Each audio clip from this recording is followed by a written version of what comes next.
It's different from the old one. Well, that's my point. And second of all, okay, someone pointed out, there's nothing about space in this movie. The first one had aliens. Right.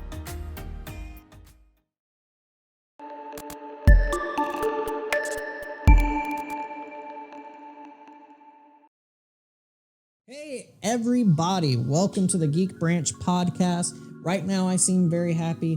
Don't worry, you're going to see me set off here soon because we're talking about Space Jam: A New Legacy. I'm with my boy Novelle. We're going to talk about everything we heard about this terrible new movie. We have not seen a trailer, so we don't know if the movie is actually going to be as bad as it says. But let me first start off with the plot before we dive into our complaints. The plot for this movie is essentially LeBron James and his son, who likes making video games, get sucked in to this what's called serververse of the Warner 3000, and essentially this AI, his name is Algorithm, played by Don Cheadle.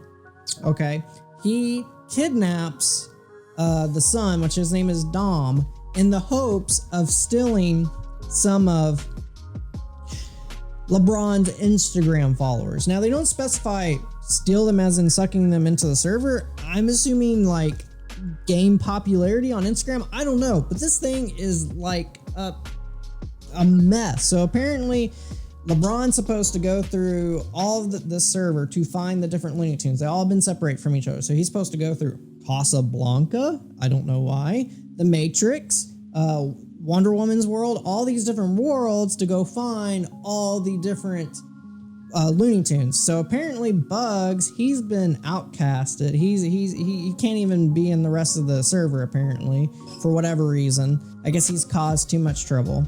And then Lola, which there's a lot to talk about Lola, but Lola is over in Wonder Woman's world. She doesn't want to really rejoin the team, but she, I guess eventually does, but she doesn't want to because of Bugs, apparently. She hates Bugs now. And the other thing is apparently the rumored lineup for what's called the Goon Squad is going to be Voldemort, the Wicked Witch, Mask, and then there was a few others I don't remember, but yeah. I think you said it was Pennywise. Pennywise. Yeah. And the Joker. And the Joker, yeah. They're not winning. No. Regardless. Why, Warner Brothers? I mean, it's just like a big old advertisement for Warner Brothers. I mean, it's as shameless as the Emoji Movie, and it sounds like it's going to be a crappy version of Ready Player One or Tron. I mean, they're not even the same Looney Tunes from the first movie. Yeah. As far as a sequel goes, this one has every red flag of being a bad one. It's just going to be 100% honest with you here. Because it's going to miss all of the original premises. It's going to not even follow even some of the through lines of the original one. So I can imagine quite quickly that it's not gonna do anything for us. I'm telling you, as fans of the original, I just don't think that across any aspect of it. For instance, LeBron. Right. LeBron. I have no issue with LeBron being casted. No, he's a great pick because he is the Michael Jordan of our era. Right. You know what I'm saying? Funny thing is, Michael Jordan actually didn't want him to be the guy to take his role. He actually wanted Blake Griffith to be the person who took his role. Huh. Yeah, I know, right? That's such a weird pick. I mean, honestly, I would have gone with what Michael Jordan suggested personally, but obviously LeBron has more star power. One of my coworkers actually pointed out, unfortunately, he passed away last year. Kobe would have been the perfect pick. Kobe would have been great. He would have been, because if you think about it, when Michael did the movie, it was right when he was doing the whole baseball thing, right before he was going back into basketball. Yep. And this would be right around when Kobe has been retired for a few years. It would have worked perfectly, but unfortunately he passed away. I get why they picked LeBron. Yeah, he is the most star power. He's the most popular basketball player of our generation. So he can fill the role of Michael Jordan, but he's missing some of the key components. And I know for a fact I don't know for a fact. I'm being hyperbolic, but I just know, I know they're not going to play it to the same notes that the original Michael Jordan. No, they're going to try to do their own thing. Because originally, remember that the original film, Space Jam 1, opened up in, I think, like the 1970s with young Michael. Yeah. And he was playing basketball on the court. His father comes up and is like, man, you're really good at this. You should keep shooting until you miss, you know? Yeah. And as Michael is shooting and practicing, he's talking to his dad about his dreams of becoming a basketball player. And so that movie always made a good job of making things feel intimate in different moments. Right. And it even goes on to explain what happens with Michael, that Michael decides that once he's done being a basketball player, which his dad suggests, he try baseball because that's the sport his dad loved most. Yeah. And so you even then segue immediately out of that to him being the professional basketball player he becomes in his prime, right? Yeah. And then, of course, 20 years later, I think it jumps to 1993. I believe it was around 1993. That was actually 1992, 1993 was when they did. So a lot of people don't know about this. Sorry, little sidetrack. But the whole reason why Space Jam was made in the first place was because there was actually an ad campaign for Air Jordans that was called Air Hairs or Hair Jordans, something like that, where Bugs Bunny and Michael teamed up in ads for his Air Jordan sneakers, and they did so well together. Warner Bros. Was like, why don't we just do a movie?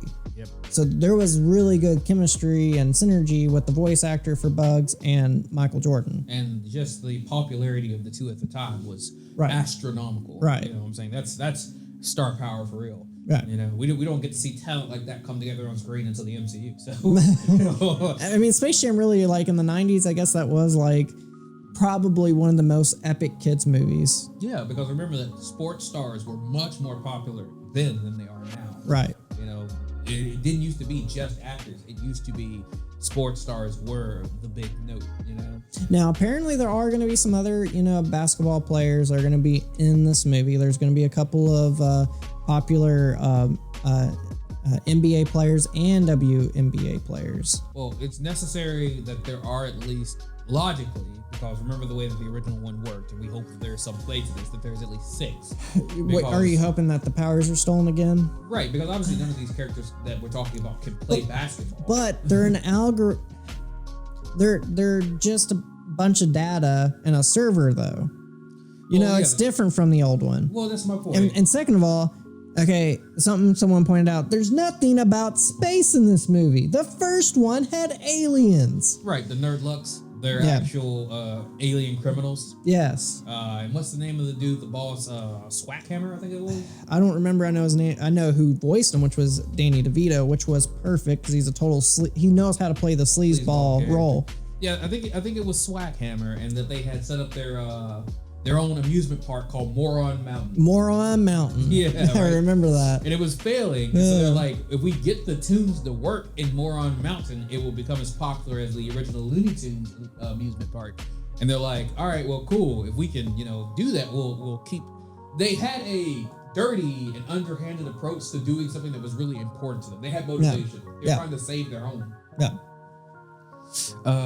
Whereas this, it's just like, so the AI is going to have all of these computer generated, animated or not, well, actually non-animated characters go up against the Looney Tunes for whatever reason to steal LeBron's followers on Instagram. Right, but see, it's already against the spirit of the thing. I know. The whole reason why they end up in this situation is because, in the original one, it's because the Nerdlucks come down and they ask, they're like, look, we need your help. Will you come back and help us save Moron Mountain? And it's like, no, why would we do that? We're not leaving Toonland, which is under the earth at the time. Right. It's not in a server. Like, it kind of makes it to where the Looney Tunes are kind of real in this world. You know what I mean? Yeah. In a sense where this is a VR world, so it kind of... Rather than being in basically a different dimension almost. Right. The secret animated world. Right. But, so what's happening here is that the Nerdlucks in the original one came down and they were like, all right, well, would you help us? All right, so they're like, no, well, will you make a deal? And they're like, yeah, okay, sure, fine. It's like, what do you got? And they're like, all right, well, how about we play a game? And if we win, you'll help us. So their idea. Well, then, but they enslave them for the rest of their lives. Well, yeah, of course, that's Swaghammer's actual. Remember that the original Nerdlucks are not that bright.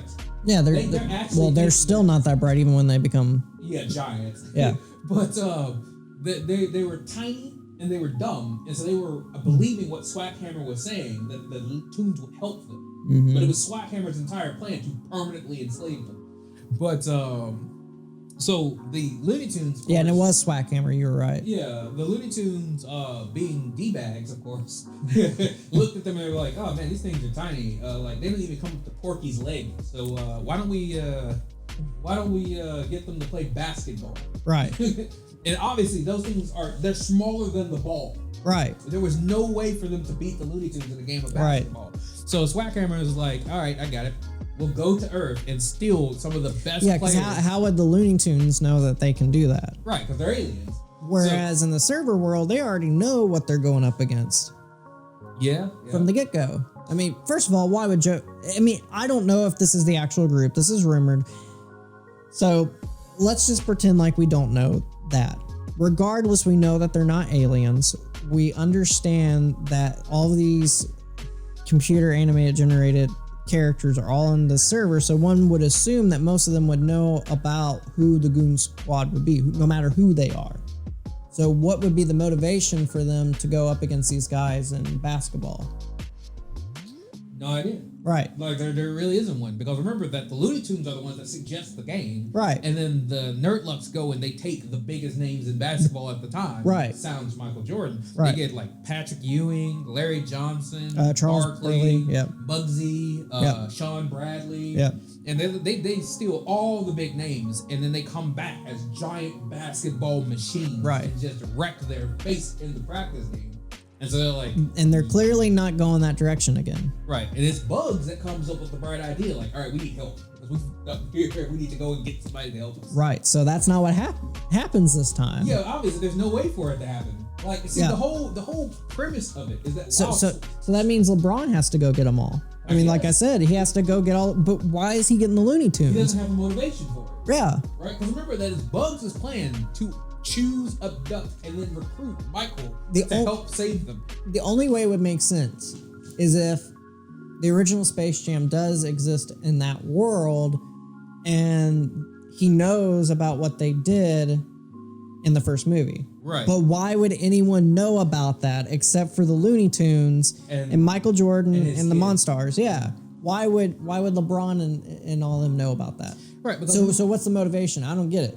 Exactly. That was the thing that pissed me off. So people were basically saying that both movies had nonsensical plots. No, there's a direct linear series of events that because of the actions of the different characters, causes things to play out that way. Because remember, Michael Jordan, he's originally taken by Bugs, is resentful about it. He's like, I'm not playing basketball anymore. I'm not lacing up my shoes. I'm not getting on the court. And then because they're powered hype, they're high on their own strength because they just became basketball superstars. Right. The Nerdlucks come over and abuse Michael Jordan. They literally squish him Toon style into a basketball and use him like one. And because he resents that, he joins Bugs. Every silly loony thing that happened was because it was a Looney Tunes movie. It focused on the Looney Tunes. It didn't have The Matrix. It didn't have Batman. It didn't have Wonder Woman. It didn't have Casablanca. Whatever. I guess Gone with the Wind's going to be in the movie. But it made sense, first of all, for that Looney stuff to happen because the focus was on Looney Tunes and Michael Jordan. Right. I mean, you know, they had the bizarre stuff with Bill Murray being in the movie and stuff like that. But Bill Murray obviously was in the movie because he was like one of the biggest names in Hollywood at the time. But even then, even characters that were just star power had roles to play. Like Wayne Knight was Michael's publicist. Yeah. You know what I'm saying? Love Wayne Knight. Yeah, they were a part of the world. You know what I'm saying? Whereas Bill Murray was just one of his buddies, which, you know, Michael Jordan's one of the hugest basketball stars of all. I mean, he's the legend. So obviously he would have some famous friends. Right.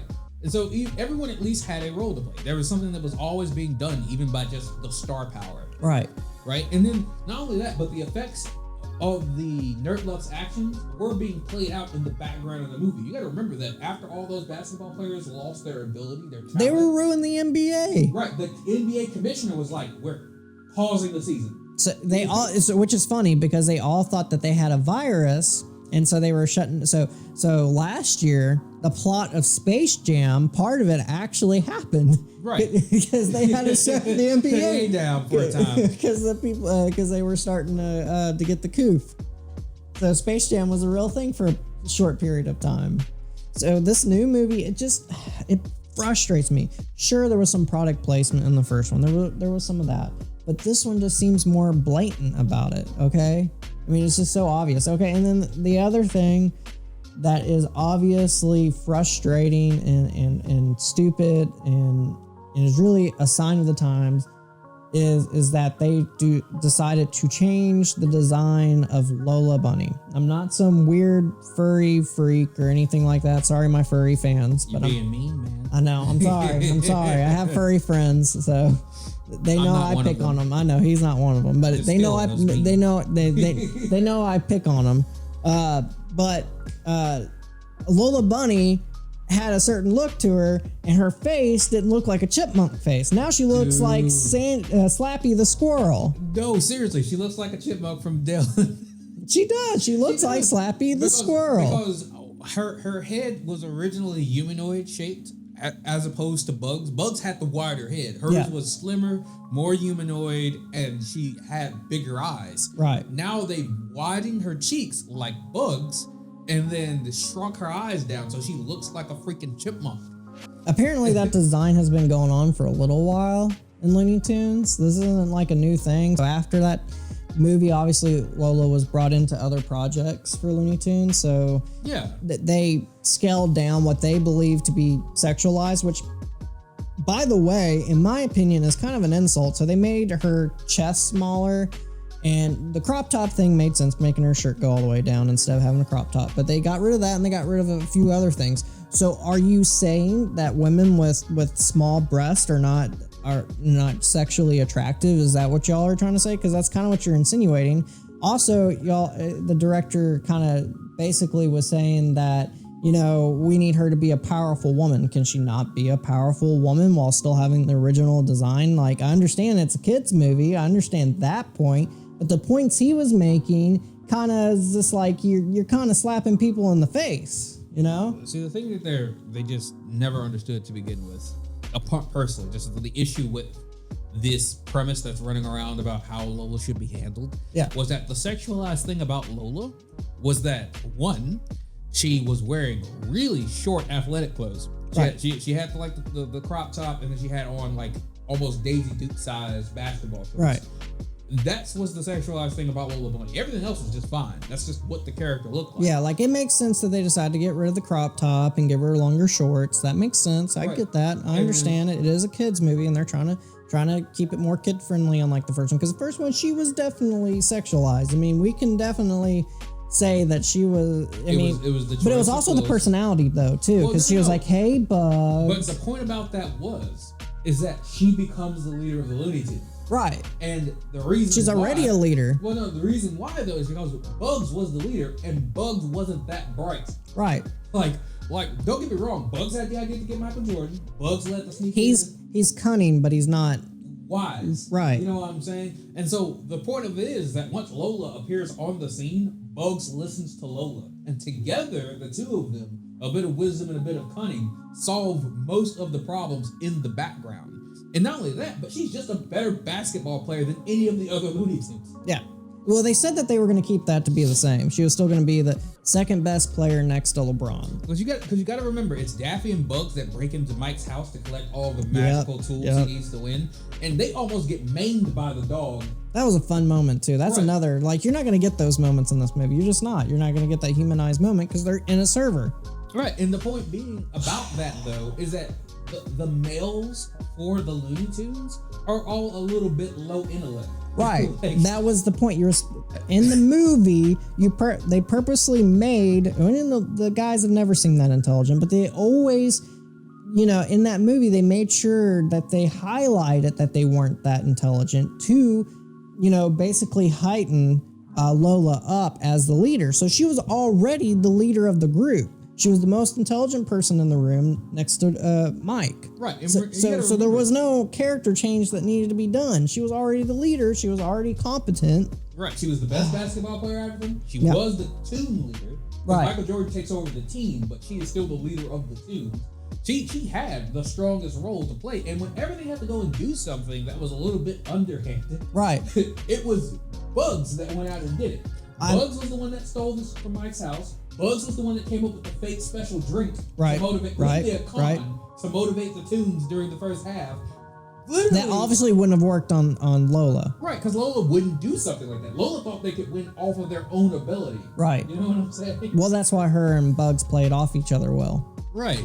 So it's really important that you don't detract from all the strengths of the character of Lola just because someone came up to you and said she's dressed scantily. I'm like, fine, give her a full-length basketball tee or a jersey and some sweats. We don't care. You don't have to make her look like this. She doesn't look like a character. Right.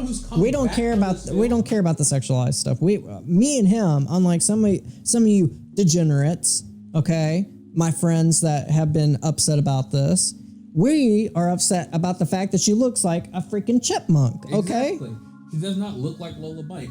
You could literally put her in a freaking, full sweatsuit, dude. I know. I'm just more upset at the reasoning. I'm more upset at the reasoning why they decided to redesign, because it's BS, okay? Well, obviously, the logic's bad.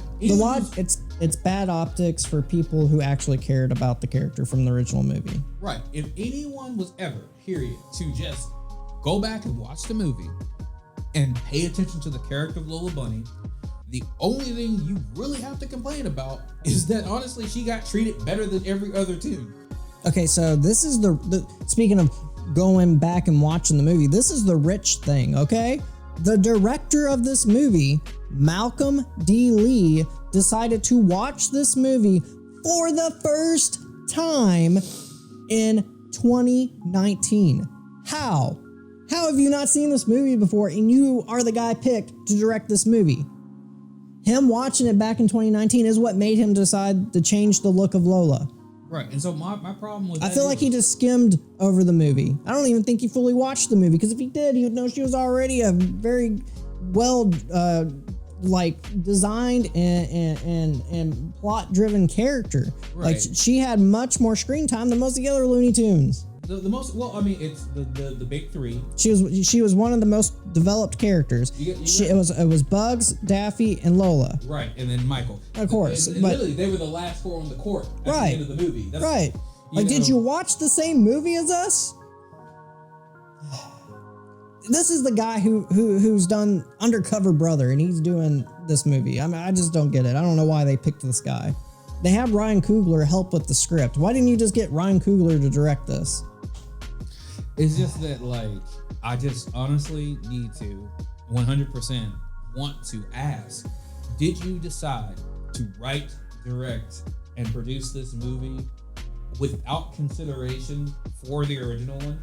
And that's what it feels like. Well, they keep saying that we're trying to respect the original movie. It doesn't feel like you're respecting it very well. Right, because once again, if you're going to talk about Space Jam, there are two things that have to be prevalent from the beginning to the end. One, and the most important thing, is the Toons. And they're the primary focus. Right, and if you're going to spread the Toons out and require a human being to collect them, you're screwing that up, because the human doesn't have any relationship to them. Let's be 100%. Well, except for seeing them on TV, because the assumption is that he's a fan. Right. Right, which not even Michael Jordan was my point. He appreciated them. He understood who they were. His character in the show, his character in the movie. We never saw Michael Jordan in the movie as a kid sitting down watching it. No, it was his kids watching it. Playing basketball. Right, it was his kids that watched it. Right, and his kids who knew them and who made the connection and helped them in the house. Well, maybe because the son's involved. Maybe the son tries to make that connection. Although he's a kid that's super into making video games, and his dad can't connect with him. Right. So my point being is then that the kid should be the one gathering the Toons, if not Bugs himself. Right. Bugs honestly deserves to be the one. If they're separated because of the plot, Bugs should be the one running around. Honestly, it would be redeemable if they gave him the Kermit the Frog moment where Kermit in the Disney Muppets movie where the super fans find him and he finally has the motivation to go get the band back together. Right. So that would be the best way of handling it. We haven't seen the movie yet. But the best way to handle it would be LeBron finding Bugs, being exiled. Maybe, him getting sucked in with this son. Maybe he got exiled somehow. And so the two of them together set on an adventure to go get the others, and they go through all these different worlds. Right. And then once they get everybody together, the thing that originally tore them apart comes in and is like, I don't want them together. I want to keep them this way. Right. And that's when Bugs and LeBron come together. It's like, I have an idea. Why not challenge them to a basketball game? That would be the smart way, but it doesn't sound like that's the direction that it's going. Right, because it seems as if all the motions for setting up the Space Jam effect feels like it's coming from the antagonist side. Right. Right, because the Goon Squad is not something that's accidental. It's like, I assembled these people to beat you in a basketball game for whatever reason. Now, don't get me wrong, they picked a good actor for the role. Don Cheadle, I mean, he's a good actor. I love him most everything I've seen him in. But still a good actor. Yeah. That was. My favorite one is the Funny or Die skit with him as Captain Planet. Yeah. Like if he brings the Captain Planet attitude to this villain, man, it's going to be hilarious. Okay, so unless he gives them the Goon Squad basketball abilities, if that list that is rumored, the one character that makes sense that could actually play basketball well in that group is clearly Mask. But why would the Mask be in that group? Well, see, it's obviously just a pick for the most popular characters. It's fine. But my point about it is that the reason why things work the way they did is because in Toonland, in the original movie, Toon physics was the reason why basketball played out the way that it did. The reason why the Toons stood any chance at all was because they were using Toon physics to win, like the Tasmanian Devil, for instance. Right. The reason why he was such a strong player on the field is because he kept all. And their montage of the spit shot. Right. Like, it's because they had those abilities they could play. They won't have them in this computer world if the thing's called algorithm and it literally runs around controlling the thing they're playing in. Algorithm, wherever. Algorithm is what I'm going to call it. But my point being is they're running around in this dude's server and he has the ability to lock in what can be done and what can't be done. And it's a legit basketball game. One, they're not going to win because they still can't play basketball. Yep. No. The only reason why they won in the original movie is because they were using Toon. Unless in the server he can, like, I don't know. I mean, he's the AI, so he can make rules change. He can give them basketball abilities. So by that logic, he should automatically win, unless the Looney Tunes are a bug in the system. Right, or something along those lines. But even then, he wouldn't challenge them to a basketball game. Get it? Bugs in the system. But yeah, no. My point being though is that, like, if they're playing off of their actual abilities, say the Toons keep Toon physics in the server world, that means that the villains keep all of their abilities, and they cannot beat the Mask by himself. And this is us making an assumption off of there's a video that got leaked with various characters that are supposedly in this movie it's been going all around the internet, and it looks, I mean, from what I've seen, it doesn't look like something that could be made up. Yeah. But we'll find out. Regardless, whether it's Mask, whether it has Voldemort for whatever reason. I mean, if they had Voldemort in his powers, he would just, kill everyone. So I mean, I don't think they're gonna let it play out that way. Because remember that no one died in the original one. Even Swackhammer, when the Nerdlocks realized they're bigger and stronger than them. Or when they thought, what character was it that they thought was gonna die? Wayne Knight's character. Yeah, the publicist, Stan. Stan. He gets injured. Because they all tackle him at the same time because he finally gets to play. Yeah, they completely abuse him, and that's the reason why Bill Murray needs to come on, because it's Marvin the Martian who's like, if you can't find a fifth player, you're out of the game. It's so random that Bill Murray just came out of nowhere, and it's like his explanation is it's comical. It's a fourth wall break. Yeah, he literally breaks the fourth wall. He's just like, yeah, man, I'm here to help. Don't worry about it. I got you. By the way, he's also the one who gives Jordan the idea to use Toon physics to win. Remember, Jordan stretches his arm out for the last shot? Yep. I was just like, man, so good. But it worked, again, because the focus was on Looney Tunes. I mean, there's even another Looney Tunes movie after this one, and it was a box office bomb, but it still kept what mattered to Looney Tunes. Looney Tunes back in action the Looney Tunes were in the our world, and they still kept their physics and everything about them, right? And it was actually it was a little bit too campy for me with Steve Martin, his villain, but the moments without Steve Martin, when it was Brendan Fraser and Daffy and all them, it was entertaining. Yeah, look, I mean, we're coming here as older viewers, right? To witness something that we have always loved, to get some form of continuation. That's what the sequel baiting always is for. It's for us nostalgia heads. Because honestly, right now, I can tell you that most kids don't know about the Looney Tunes. Well, with the exception of the Disney Kids show. That's what it is? There's a show for kids now, right? No, it's not on Disney. It's on HBO Max. They have a new series on there now. Okay. But they've had new shows on Cartoon Network and different stuff for years. Right, I mean, it's kind of hard to avoid Looney Tunes. They've appeared. They're at Six Flags everywhere. Right. But my point it's not as intimate for them as it is for us. That's my point. Is that like they have access to a wide breadth of things now. Right, and there was a point that they did bring out in the interview, and I'll give them credit there. They said a lot of these kids would rather watch other kids on YouTube.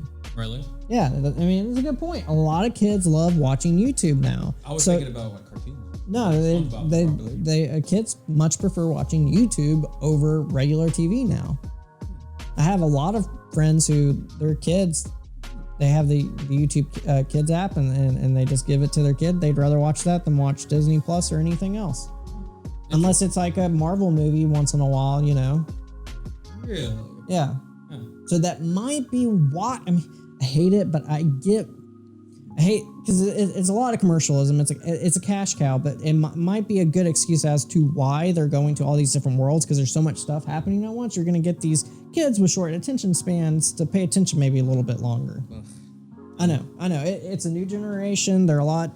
It's hard for them to keep their attention compared to us. The problem is, hands down, with the Hollywood mentality, right, is that because they're always trying to bank on the safest option to get the most money. You know, they're always playing the exact same card where it's like, what can I do to get what I want? They also expect kids to be dumb.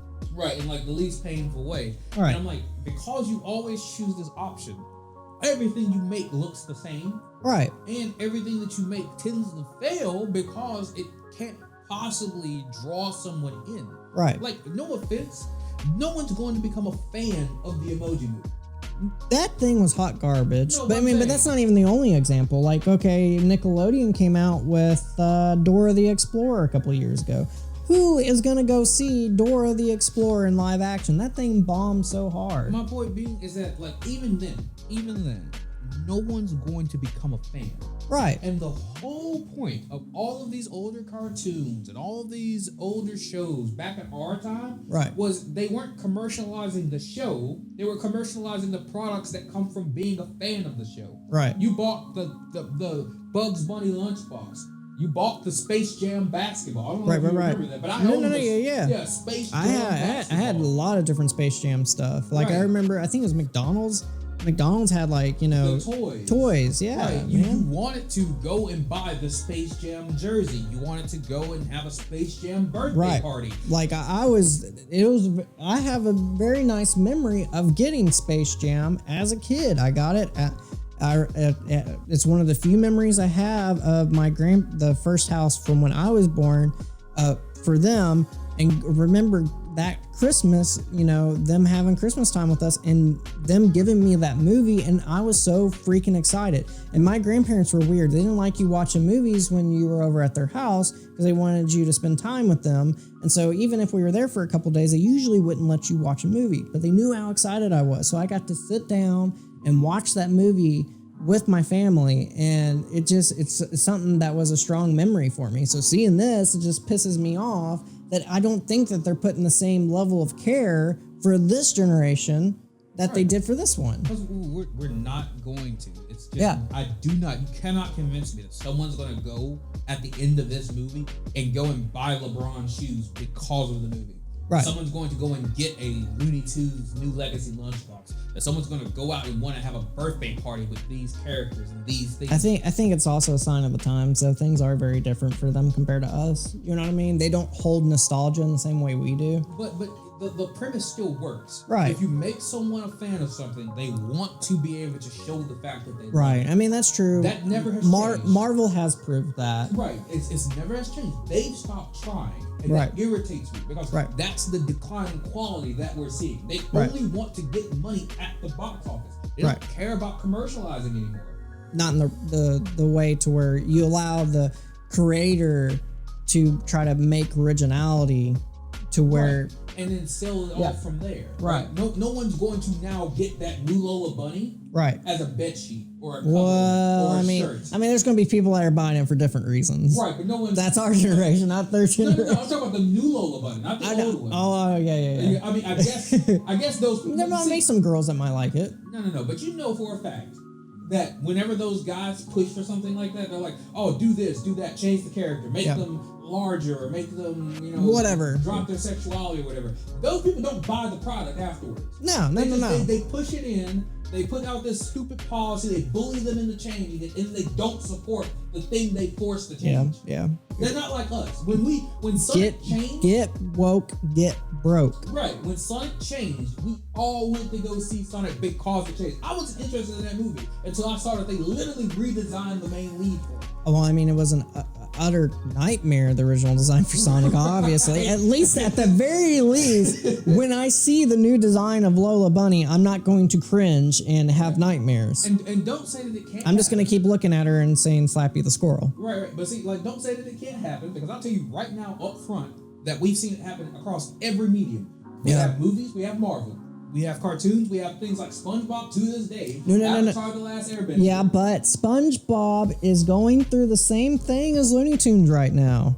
He is, because the creator's dead now, and so Nickelodeon has made that spin-off thing that just came out in Paramount Plus, which is Camp Coral, which is obviously a cash cow thing. It's a product of a corporate decision. And they announced the same week that came out, they announced the Patrick Star Show. Right. And my point being about that, though, is that none of those things are going to get commercialized. No. It's like the weird Scooby-Doo era where they kept doing all the weird crap with him. Right. The red shirt Shaggy era, which I liked the first few things with red shirt Shaggy, but then they start going down a really weird path. Right. No, green shirt Shaggy for life. But anyway. My point being is that we know, hands down, it still works. Right. The old system, despite it being outdated, still works in theory. No one's willing to take the risk. Right. And because of that, they're failing on both ends. You know what, though? I feel sorry for LeBron, because I think I believe he legitimately cares about this project. I read the interview. I've seen him talk about Space Jam before. He was offered this role way back because, he's been a star for a long time, and he didn't feel like he was right for the role at the time. Right, and also to the point, though, is that what wouldn't you give to get the exact same feel, the love that Michael Jordan got from this movie? Right? Because not only did they go out of their way to present him in the best possible light, Michael Jordan looked like a shining freaking star in this movie. Right. But kids everywhere. He literally got passed to a new generation. Right. Remember, he wasn't playing basketball when we were watching. He came back to play basketball at the end of this movie in the same way he did in real life. 1995. Yep. His era was gone. But they used Space Jam as a launching pad for him to come back. Right. And honestly, there was a lot of heat he was going through during that period because, there was a documentary that came out about him recently about how he was. And we loved Michael Jordan, not because we grew up watching him play basketball. We love him because of freaking Space Jam. I know. I'm not a sports guy. That's obvious. That's why this is the geek branch, not, sports branch. So, obviously my connection to Michael Jordan is Air Jordans and Space Jam. And his Fruit of the Loom commercials. But yeah, and LeBron could have got that same treatment, dude. Don't get me wrong, he's going to retire somewhere in the next like 5 years. Right. He can't have much longer. He's been in it for a while. Right. And basketball's a really demanding sport. Right. You know? And so he's going to be approaching that same decision Michael Jordan had. And could you imagine the wonder, just the miracle that it would be to have his name carried on and cherished by a new generation because of a movie like this? I mean, I would pay them right. to let me be in this movie if I was in his shoes. Oh, he said hoping for the Michael Jordan effect. He said that when it was finally official that he was going to be in the movie, he received so many messages saying, "Hey, if you need me to be in the movie, let me know." Because I want to be in this movie. Right. Because a lot of these NBA stars grew up with it just like us. Right. We remember the power of Space Jam. I legitimately hope that all of our assumptions are wrong. I hope that we find out that this is actually a good spiritual successor. I really do. Because he deserves it. He does. Right. Regardless of who he is as a person. The man has had a wonderful career, right? And he's about to pass that on in one of the best ways I can think of, quite honestly. Besides, like opening up a basketball school or doing community. Doesn't he already do that? I think he already does. But like I said, beyond that, this is probably one of the best ways to pass the buck to another generation. A love of basketball is a movie like this. You get them young. You know, kids 5, 6, 7, 8, 9, or 10 can't really play basketball. But they can totally fall in love with this cartoon. Right. You know? And give them a passion. And then when they grow up and become teenagers, they really start building themselves up physically. These could be the next generation. I mean, Space Jam, the first Space Jam definitely encouraged people to play basketball. I suck at basketball. I sucked at basketball. Right. This white man can't jump, all right? But I wanted to play basketball because of Space Jam. I actually played basketball for a couple of years. Right. One movie touched everything it was a part of. It made every aspect better. Michael Jordan became better because of it. Basketball became better because of it. Cartoons became better because of it. The Looney Tunes went into the freaking sky because of it. Right. I mean, they became a $1 billion empire. I mean, don't get me wrong. Looney Tunes was already making money, but they started making money. Right. You know what I mean? Before this, I never owned a freaking Looney Tunes product. I'll be 100 with you. But after that movie, I was quite young. So I mean, you know. Right, but you don't buy my favorite. Right. I was a Scooby Doo guy, and then before that, before I could make a choice, my parents had me as the Winnie the Pooh guy. So you know. All right, Robin. I know. but yeah. I know. People called me Christopher Robin when I was a baby. Or Charlie Brown. My point being, 100%, is that I remember the wonder that was the original Space Jam. And if you would ask me if I could bottle that and hand it to the next person, I would. Because that type of joy is something you want to share with people. Like, even to this day, if you have never seen this movie, I would sit you down in front of a TV and watch it with you. Everybody get up. Right? Because the music was on point. Every part of it was just a great and fun experience. And you're telling me that you're going to give me a chance to see it done not only again, but in a new way. Dang it, now I want to watch the original again. I know, right? We need to sit down and turn it on. But my point being is that you sold me something I wanted, and the disappointment that's going to come, that I feel is going to come from this movie, makes me resentful. Right. And you can say that that's being, a privileged fan or whatever. You are trying to make and it's not made for us. It's made for kids now. Right. Whatever. Yeah. My guy, if you had wanted to do it that way, call it something else. Right. It should have been called something else. I will say this again. There is no space. It's in a server. That is not space. It should be Server Jam. Yeah, it should be called Server Jam or VR Jam or Tron Jam. I don't know. My point being is that when you drop a name and continue a series, Ready Player Jam. Right. Jam Player 1. But anyway, if you drop something with this name, you know for a fact, and don't pretend that you don't get uppity and lie to me. You know that the people that were sitting in that boardroom were like, we can pull in new people and old people, parents who watched it are gonna bring their kids. It's that time, it's that generation. That's the whole nostalgia sale. Yep. Don't pretend you don't act like it ain't for me as well. We got Keanu Reeves in this for 2 minutes. Right? Come on. Everybody loves Keanu Reeves again. Just, I'm telling you. I mean, I don't know if he's going to be in it, but I assume they said the Matrix world's going to be in there. I assume they're going to try to throw a couple million at him. Why not? Right.